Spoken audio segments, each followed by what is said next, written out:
ஆச்சி மசாலா. எந்த சமையலும் ருசி தேடும் ரகசியம். 20 ரூபாய்.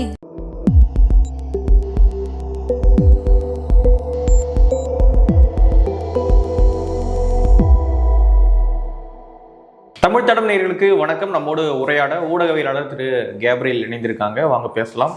அதுக்கு முன்பாக சப்ஸ்கிரைப் பண்ணால் வீடியோ பார்க்குறீங்கன்னா சப்ஸ்கிரைப் பண்ணுங்கள். தொடர்ந்து உங்களுடைய ஆதரவை தமிழ் தடம் சேனலுக்கு கொடுங்க.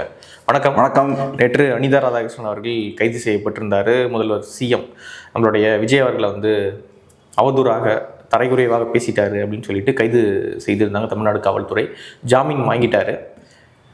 ஆனால் அவர் ப்ரெஸ்ஸில் சொல்லும்பொழுது என்ன சொல்கிறார் அப்படின்னு பார்த்தீங்கன்னா, என்னை தாவேக்காவில் ஜாயின் பண்ண சொல்லி வற்புறுத்தினாங்க, நான் முடியாதுன்னு சொன்ன கைது பண்ணிட்டாங்க அப்படின்னு சொல்லி அவர் பேசிக்கிட்டு இருக்காரு. ஸோ என்கிட்டயும் அந்த குதிரை பேரமானது நடத்தினாங்க தாவேக்கா அப்படின்றத அவர் சொல்லக்கூடிய விஷயமாக இருக்குது. ஸோ எப்படி பார்க்குறீங்க அவருடைய இந்த ஸ்டேட்மெண்ட்டை? அதான் இப்போ என்னென்னா, மீடியா நிறுவனங்களுக்கு இது ஒரு நல்ல காலம். திமுக ஆட்சி நடந்தபோது பார்த்தோம்னா நியூஸை சப்ரஸ் பண்ணிடுவாங்க. நியூஸ் நிறையா வெளியவே வராது. ஒரு 4 வருஷத்துக்கு பார்த்தோம்னா பெருசாக நமக்கு நியூஸே இல்லை. ஃபஸ்ட்டு திமுக பவருக்கு வராங்க. ஒரு 4-5 மந்த்ஸ் பார்த்தோன்னா பரபரப்பாக இருந்தது.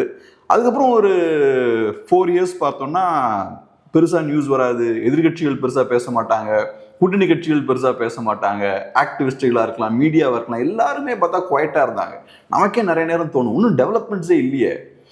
இப்போ அரசியல்னா இவர் ஒன்று பேசணும், அவர் ஒன்று பேசணும், ஏடிஎம்கே பீரியட் நடந்துக்கிட்டே இருக்கும். திமுக ஆட்சி காலத்தில் அதெல்லாம் எதுவுமே நடக்கல, ரொம்ப டல்லாக இருந்தது. அப்புறம் கடைசி ஒரு 6 மந்த்ஸ் பார்த்தோன்னா பரபரப்பு இருந்தது. ஒரு 4 இயர்ஸ் குவைட்டாக இருந்தது. தாவேக்காவோட மீடியா ஸ்ட்ராட்டஜி டிஃப்ரெண்டான ஸ்ட்ராட்டஜி. நியூஸ் சப்ரஸ் பண்ணுறது கிடையாது, கவுண்டர் நரேட்டிவ் செட் பண்ணுறது. இப்போ ஒரு இஷ்யூவை கையில் எடுக்கிறாங்கன்னா அந்த நியூஸ் வெளியே வராமல் ஸ்டாப் பண்ணுறது மெயின் ஸ்ட்ராட்டஜி கிடையாது. அதுக்கு உடனே இன்னொரு கவுண்டர் நரேட்டிவை நீங்கள் செட் பண்ணிடுறது. ஸோ இப்போ அனிதா ராதாகிருஷ்ணன் பண்ணியிருக்காருல்ல, அது பேரும் கவுண்டர் நரேட்டிவ். ஸோ ஃபர்ஸ்ட் திமுக செட் பண்ணியிருக்காங்கன்றீங்க. இப்போ தாவேக்காவுக்கு கவுண்டர் நரேட்டிவ் கொடுக்குறாங்க, அவங்க செட் பண்ணுறாங்க. இப்போ நான் வரேனே, ஃபர்ஸ்ட்லேருந்து வரேன். எடுத்தோடனே என்ன நடக்குதுன்னு பார்த்தோம்னா, திமுக குற்றச்சாட்டு வைக்கிறாங்க. இந்த மாதிரி எம்எல்ஏஸ் எல்லாம் பேரம் பேசுகிறாங்க, குதிரை பேரம் நடக்குது அப்படின்லாம் பேசுகிறாங்க. அடுத்து என்ன பண்ணுறாங்க, ஒரு 8 பேர் அரெஸ்ட் பண்ணுறாங்க. அரெஸ்ட் பண்ணி அவங்க தாவேக்கா எம்எல்ஏஸ் எல்லாம் இழுக்க பார்க்குறாங்க அப்படின்ற மாதிரி சொல்கிறாங்க. அப்புறம் இப்போ வரைக்கும் பார்த்தா நம்பர்ஸ்லாம் போட்டுட்ருக்காங்க பேப்பரில். 100 கோடிக்கு மேலே பேரம் பேசியிருக்காங்கன்னா நம்பர்ஸ் வருது. ஸோ திமுக ஒரு பெரிய குற்றச்சாட்டை வைக்கிறாங்க, ஒரு பொலிட்டிக்கல் இஷ்யூவை கிளப்புறாங்க. ஸோ அதை கவுண்டர் நரேட்டிவ் அதுக்கு செட் பண்ணுறாங்க. குதிரை பேரம் நாங்கள் பண்ணலை, நீங்கள் தான் பண்ணுறீங்க அப்படின்னு செட் பண்ணுறாங்க. ஸோ தாவேக்கா செட் பண்ணுற நரேட்டிவ்க்கு இவர் என்ன பண்ணுறாரு, அனிதா ராதாகிருஷ்ணன் அதுக்கு ஒரு கவுண்டர் நரேட்டிவ் செட் பண்ணுறாரு. ஸோ இதை நான் சொல்கிறதுக்கான காரணம் என்னன்னா, முன்னாடி இருந்த ஸ்ட்ராட்டஜி வேறு, நியூஸை சப்ரஸ் பண்ணுறது. சப்ரஸ் பண்ணி எல்லாம் பார்த்தா அமைதியாக இருக்கும், ஒன்றுமே இருக்காது. உள்ளுக்குள்ள நிறையா கோபங்கள்லாம் இருக்கும், பாயில் ஆகிட்டு இருக்கும், ஆனால் வெளியில் ஒன்றுமே இருக்காது. வைகோ பேச மாட்டார், கூட்டணி கட்சிகள் பேசணும் பேச மாட்டார், எல்லாருமே குவைட்டாக இருப்பாங்க. இப்போ பார்த்தோம்னா ஒரு விதமான ஒரு சவுண்டு பார்த்தோம்னா கிரியேட் ஆகிட்டே இருக்கு. அதுபோக இன்னொன்று பார்த்தீங்கன்னா, நிறைய நாய்ஸும் கிரியேட் பண்ணுறாங்க. எல்லாரும் எல்லா சைட்லையும் பேசிக்கிட்டே இருக்காங்க. கூட்டணி கட்சிகள் பேசிக்கிட்டே இருக்காங்க, ஏதாவது ஒரு ப்ரெஸ் மீட் அது கொடுத்துட்ருக்காங்க. அதே மாதிரி மினிஸ்டர்ஸும் பார்த்தோம்னா எல்லாரும் பேசிகிட்டு இருக்காங்க. அப்புறம் இன்னொரு சைடில் பார்த்தா இந்த மாதிரியான பரபரப்பு விஷயங்கள்லாம் நிறையா போயிட்டுருக்கு. ஸோ இதெல்லாம் சேர்ந்து நடக்கும்போது என்ன ஆகுதுன்னு பார்த்தோம்னா, நடுவில் சிஎம் சேஃபாக இருக்கார். இதெல்லாம் தாண்டி சிஎம் பர்சனலாக யாராவது டச் பண்ணும்போது தான் ஷாக் அடிக்குது. திமுக கிட்டே அந்த மாதிரி பார்த்தீங்கன்னா லக்ஷ்மண் ரேகாலாம் இருந்தது. இப்போ நீங்கள் தனிநபர் விமர்சனம்லாம் பண்ணலாம், அவதூறுலாம் பேசலாம். பெருசாக அவதூறுலாம் பேசினா யூஸ்வலாக அரெஸ்ட் பண்ண மாட்டாங்க. ஆனால் திமுக ஆட்சியிலையும் பார்த்தீங்கன்னா சிஎம்ஐ டச் பண்ணும்போது ஷாக் அடிக்கும். அது நம்மளே பார்த்துருக்கோம். சில பேர் சிஎம் அவர்களை அட்டாக் பண்ணும்போது அவங்க பெரிய எதிர்வினையை ஃபேஸ் பண்ணாங்க. இங்கேயும் அந்த ரூல் செட் பண்ணப்படுது. ஏகப்பட்ட கேயாஸ், ஏகப்பட்ட குழப்பங்கள், கன்ஃபியூஷன்ஸ், எல்லாரும் ஒவ்வொரு சைடு இதெல்லாமல் பேசிகிட்டு இருக்காங்க. அதெல்லாம் நீங்கள் பேசுகிறதுக்கு உங்களுக்கு ரைட்ஸ் இருக்குது. அதை தாண்டி யாராவது நடுவில் சிஎம்ஐ டச் பண்ணிங்கன்னா பயங்கரமான ஒரு ஷாக் அடிக்கும். ஸோ அதுதான் பார்த்தோன்னா அனிதா ராதாகிருஷ்ணன் அவர்களுக்கு நடந்திருக்கு. ஆக்சுவலாக அனிதா ராதாகிருஷ்ணன் அவர்கள் அரெஸ்ட் பண்ணதுக்கான காரணம் அவர் வெறும் அவதூறு பேசினார் அப்படின்றதுக்காக கிடையாது. நான் ஏற்கனவே சொன்ன மாதிரி அவதூறு பேசின ஏகப்பட்ட பேர் மேலே பெரிய ஆக்ஷன்லாம் எடுக்கப்படலை. ஆனால் அதையும் தாண்டி இவர் என்ன பண்ணிட்டாரு, கரெக்டாக சிஎம் அவர்களை டார்கெட் பண்ணார். அஃப்கோர்ஸ் அது ரொம்ப தவறு தான். நேற்று நம்ம பேசியிருந்தோம், இன்றைக்கி நம்ம பேசியிருக்கோம். அதெல்லாம் கண்டிப்பாக 100% அதை தவிர்க்கணும். ஸோ இதெல்லாம் நடக்கும்போது என்னென்னா, ஆக்சுவல் இஷ்யூஸை பேசாமல் நம்ம தேவையில்லாத விஷயங்கள்லாம் நம்ம பேசிகிட்டு இருக்கோம். இப்போ பாருங்கள், மீடியா ஸ்ட்ராட்டஜியை பற்றி நம்ம பேசும்போது நம்ம பார்ப்போம்.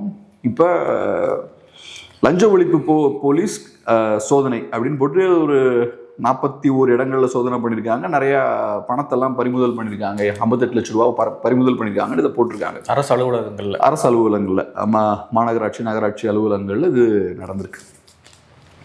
சில தாவேக்கா நண்பர்கள் இதெல்லாம் பார்த்த உடனே இதெல்லாம் ஏதோ பயங்கரமாக நடந்துட்டு இருக்கு போல, இதெல்லாம் வரலாறுல நடக்காத ஒரு விஷயம்னு. டிவிஎஸ்சி திமுக பீரியட்ல இதை விட பெரிய பெரிய ரைட்ஸ்லாம் நடத்திருக்காங்க, இதை விட நிறைய பணத்தை பறிமுதல் பண்ணியிருக்காங்க. இது ஸ்டாண்டர்டான விஷயம், ரெகுலராக நடக்கக்கூடிய விஷயம். இதே மாதிரியான விஷயங்கள் அதிமுக பீரியட்லும் நடந்தது.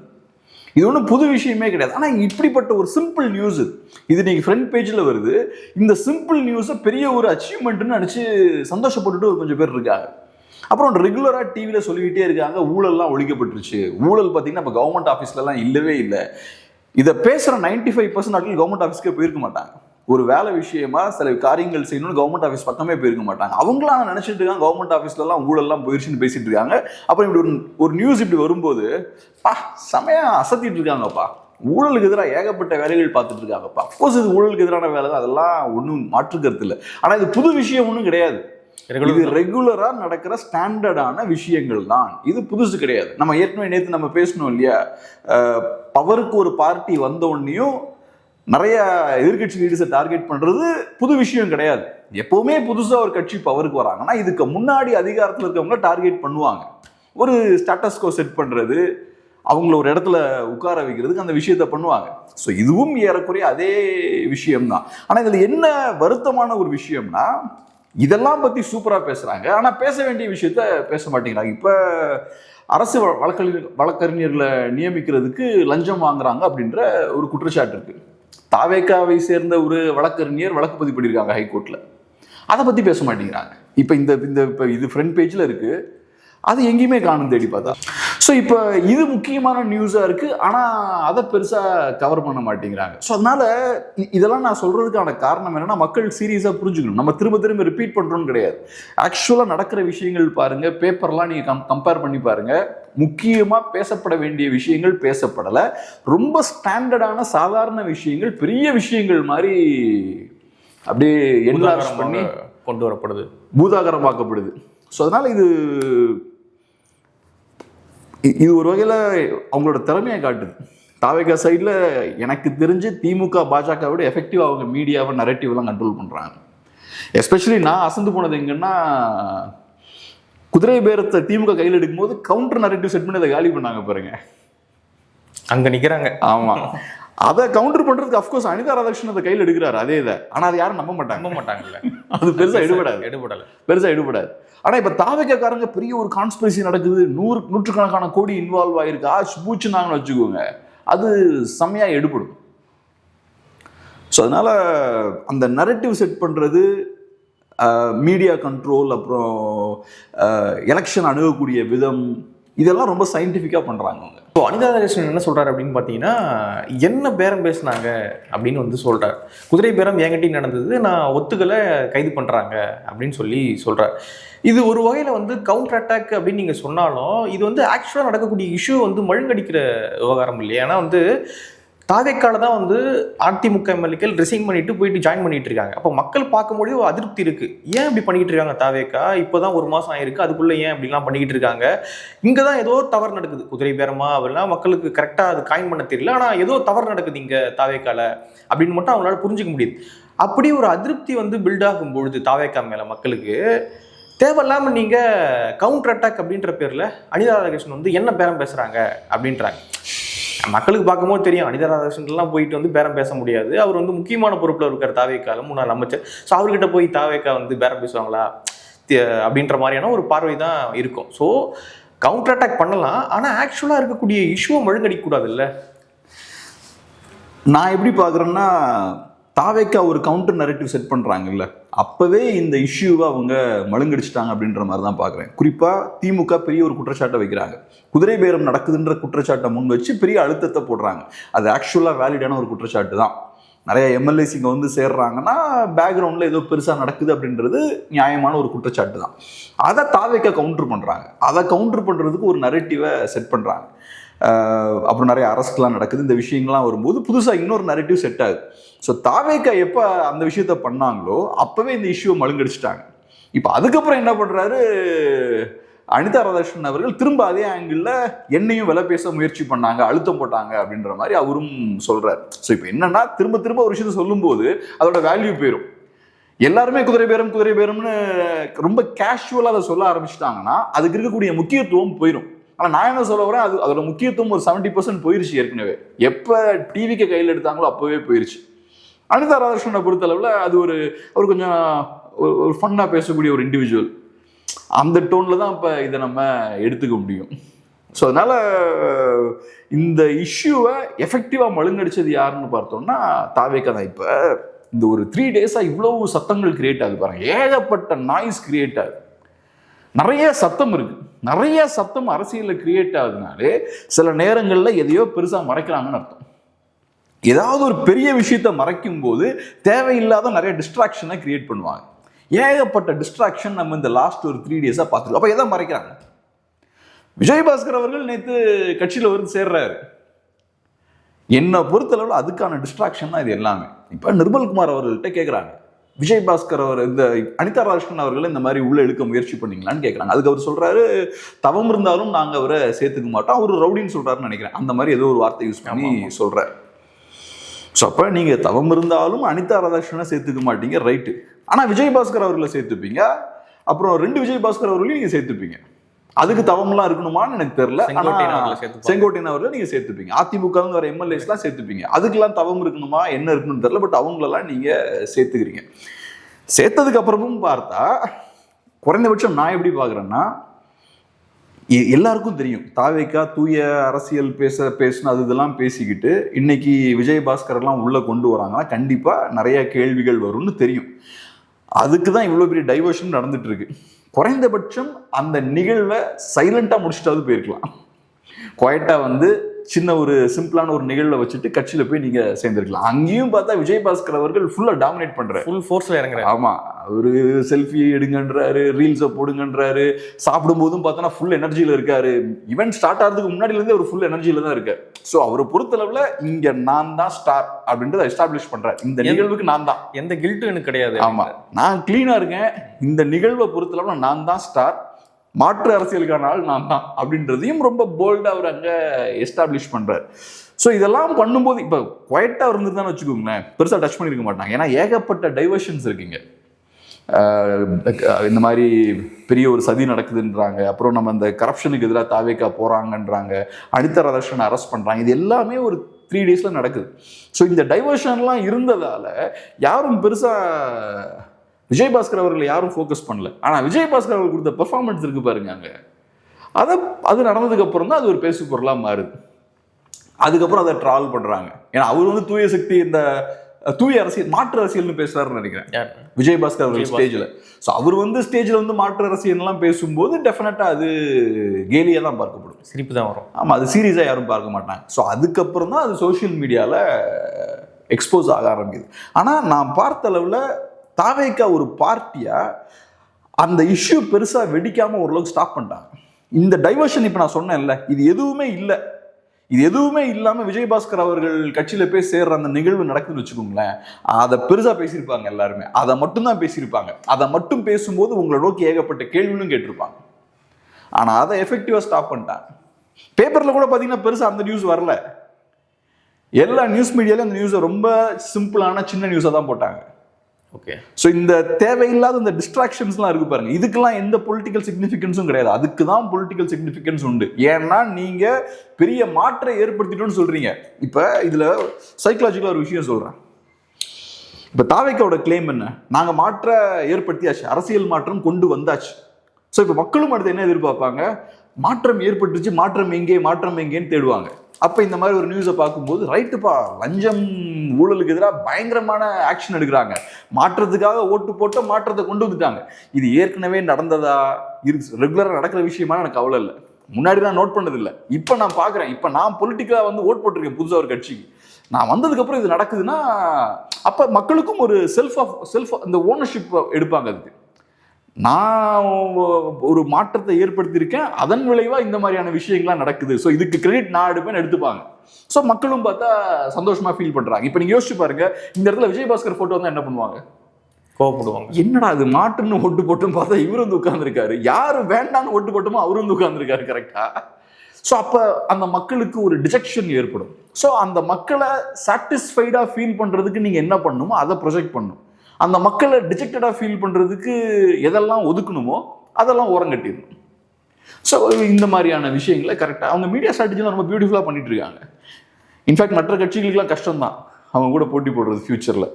ஓகே, இன்னொரு பக்கம் பார்த்தீங்கன்னா அதிமுகவில் வந்து நிறைய பேர் விலகி தாவைக்காவில் இணைஞ்சிக்கிட்டு இருக்காங்க. ஸோ அடுத்த வாரம் இன்னும் நிறைய முக்கிய பிரபலங்கள்லாம் இணைய வாய்ப்பு இருக்குது அப்படின்ற மாதிரி இன்றைக்கி ஒரு லிஸ்ட்லாம் போட்டிருந்தாங்க. ஸோ முன்னாள் அமைச்சர்கள் நிறைய பேர் இணைய போகிறாங்க அப்படின்னு சொல்லிட்டு இது வாரம் அதிமுக கூடாரம் கொஞ்சம் கொஞ்சமாக காலியாகுது அப்படின்ட்டு ஒரு நெரேட்டிவ் வந்து செட் பண்ணுறாங்க தாவேக்கா அப்படின்றது புரிஞ்சிக்க முடியுது. ஃபேக்சுவலாக பார்த்தாலும் நிறைய நகர்வு நடக்குது அப்படின்றது தெரியுது. இன்னொரு பக்கம் நேற்று ஒரு நியூஸ் பார்த்தேன் என்ன அப்படின்னா, இந்த டவுன்ஃபாலை அதிமுக சமாளிக்க அண்ணாமலை அவர்களை உள்ளே கொண்டு வர ட்ரை பண்ணுறாங்க. அவருக்கு அதிமுகவில் ஒரு முக்கிய பொறுப்பு கொடுத்து ஒர்க் பண்ண வைக்கலாம். ஸோ அப்போ வந்து இந்த டவுன்ஃபால் பெருசாக தொண்டர்களை சோர்வுபடுத்தாது. ஸோ அந்த ஸ்ட்ராட்டஜியும் அதிமுக ஏதோ பண்ணிக்கிட்டு இருக்காங்க அப்படின்ற மாதிரியான செய்தியும் ஒன்று நேற்று பார்த்துருந்தேன். ஸோ எப்படி பார்க்குறீங்க, அண்ணாமலை அவர்கள் அதிமுகவில் வந்து முக்கிய பொறுப்பு வாங்கி செயல்பட வாய்ப்பு இருக்கா? எனக்கு என்னமோ அண்ணாமலை அவர்கள் அப்படிலாம் பண்ணுவார்னு எனக்கு தோணலை. ஏன்னா அப்படி பண்ணாருன்னா அவரோட இமேஜ் உடஞ்சி போயிடும். ஏன்னா அவர் அதிமுக மேலேயே நிறைய விமர்சனங்களை வச்சுருக்காரு. இன்ஃபேக்ட் அதிமுகவோட பாஜக கூட்டணி வைத்தது தான் அவருக்கு ஒரு பெரிய பின்னடைவாக அமைஞ்சது. 24 நல்லா பாஜக பெர்ஃபார்ம் பண்ணுறாங்க, அதுக்கப்புறம் அதிமுக ப்ளஸ் பாஜக அந்த கூட்டணி உருவாகுது. அது அண்ணாமலையோட பொலிட்டிக்கல் கெரியருக்கே பெரிய பின்னடைவாக போகுது. ஏன்னா எதிர்பார்த்த அளவுக்கு அந்த கூட்டணியோட அண்ணாமலை அவர்களால் பயணிக்க முடியல. ஏன்னா அதுக்கு எதிராக அவர் பேசினவர், அதிமுகவுக்கு எதிராக பேசினவர் அவர். இந்த ரெண்டு கட்சிகளும் சரியில்லைன்னா 24 பாஜக தனியாக போகிறாங்க. ஸோ அப்படி இருக்கும்போது அண்ணாமலை அவர்கள் அதிமுகவோட போய் சேர்றாருன்னா அது அண்ணாமலையோட பொலிட்டிக்கல் கெரியருக்கு யூஸ்ஃபுல்லாக இருக்காது. ரெண்டாவது நான் இன்னொன்று சொல்கிறேன், அண்ணாமலை அவர்கள் ஒரு ட்ரெடிஷ்னலான பார்ட்டியில் சேர்ந்து உட்கார்ந்து ஒர்க் பண்ணுற ஆள் கிடையாது. அவர் ஒரு டிஸ்டர்ப்டர்.